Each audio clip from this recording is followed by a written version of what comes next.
Hi, um, I'm back in my normal life. 2 दिन से मुझे लग रहा है कि मैं थोड़ा नॉर्मल अपने एक्टिविटीज़ में आ गई हूँ और इसीलिए आज सोचा कि एक छोटा सा वीडियो बनाऊँ और जिसमें आप लोगों से बात कर सकूँ। लगातार मीडिया से कॉल आ रहा था और सुशांत से जुड़े हुए कई सवाल जवाब, बहुत सारी बातें वो कर रहे थे। पर जिस तरीके से सवाल जवाब हो रहा था वो मुझे लग रहा था कि न बोलते ही कुछ बन रहा था और चुप रहने में भी घुटन हो रही थी। अगर कुछ बोला जाए तो एक ही बात हो रहा था कि लाइमलाइट में आने के लिए सब लोग बात कर रहे हैं, आप बहती गंगा में हाथ धो रहे हैं। इस तरह की बातें जब हो रही थी तो लगा कि अभी बात करने का टाइम नहीं है और समझ भी नहीं आ रहा था कि क्या बात करूं।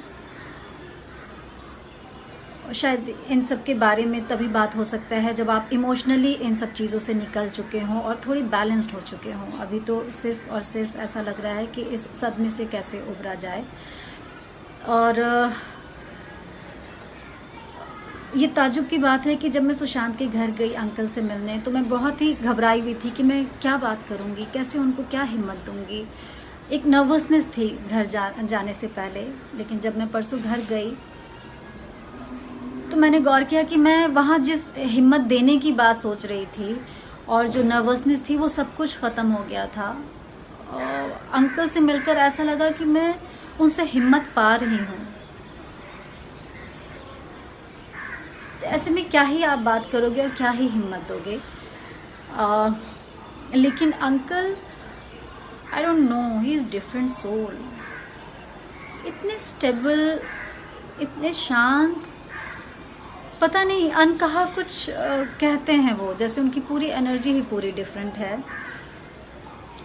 दीदी से मिली, मुझे लगता है कि मैं वहाँ हिम्मत लेकर आई हूँ और ये समझ लेकर आई हूँ कि ज़िंदगी में उतार चढ़ाव आते रहते हैं। ऐसे बड़े बड़े घटना के बावजूद ज़िंदगी कैसे अपने आप चलती है और आपको चलाना पड़ता है।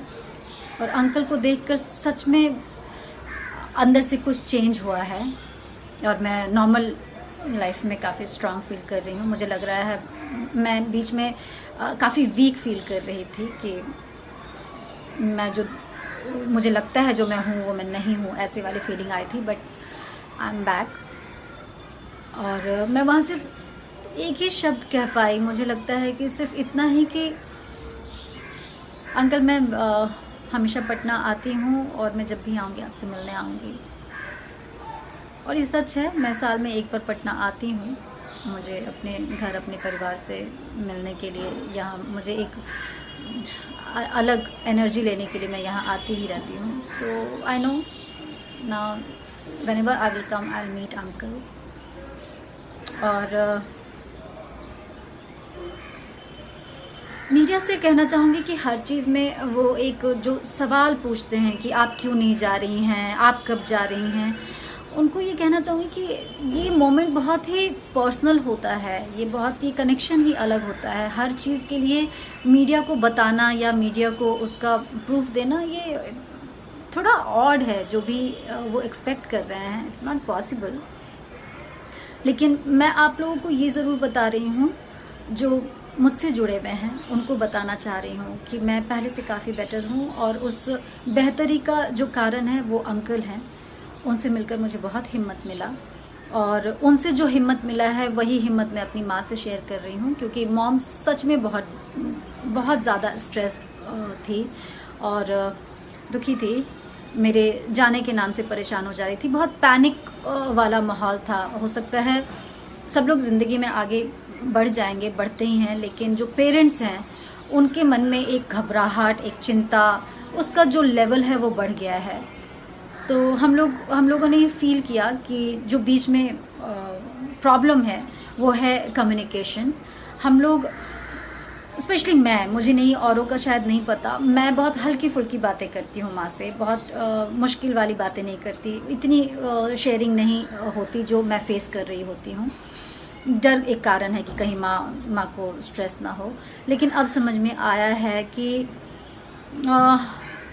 गहरी बातें मदर फादर से, अपने पेरेंट्स से, अपने ब्रदर सिस्टर से करनी चाहिए। और उनको उससे स्ट्रेस नहीं होता, बल्कि वो उसमें पार्टिसिपेट करते हैं तो वो थोड़े निश्चिंत रहते हैं। और मेरी माँ ने कहा कि तुम बच्चे लोग बहुत कमज़ोर समझते हो हम पेरेंट्स को, लेकिन ये भूल जाते हो कि तुम लोग की परवरिश हमने की है। तुम लोगों से जुड़े हुए बचपन में ऐसे ऐसी घटनाएं हैं जो तुम लोग को शायद याद नहीं होगा, लेकिन हम लोग वो हैंडल करते हैं। तो क्या जब बड़े हो जाते हो तब हम तुम लोग की ये छोटी छोटी परेशानी हैंडल नहीं कर सकते? कम से कम शेयर करने से हो सकता है कि हम कुछ सलाह दे सके अपने एक्सपीरियंस से और अपने समझ से। And I think she is right. और तब से मैंने हमारे बीच का जो टाइम है, जो बातचीत है, मुझे लगता है काफ़ी चेंज आ गया है। एंड काफ़ी चीज़ें चेंज हुई हैं। And just because of uncle Sushant के डैड बहुत बहुत इज़ डिफरेंट।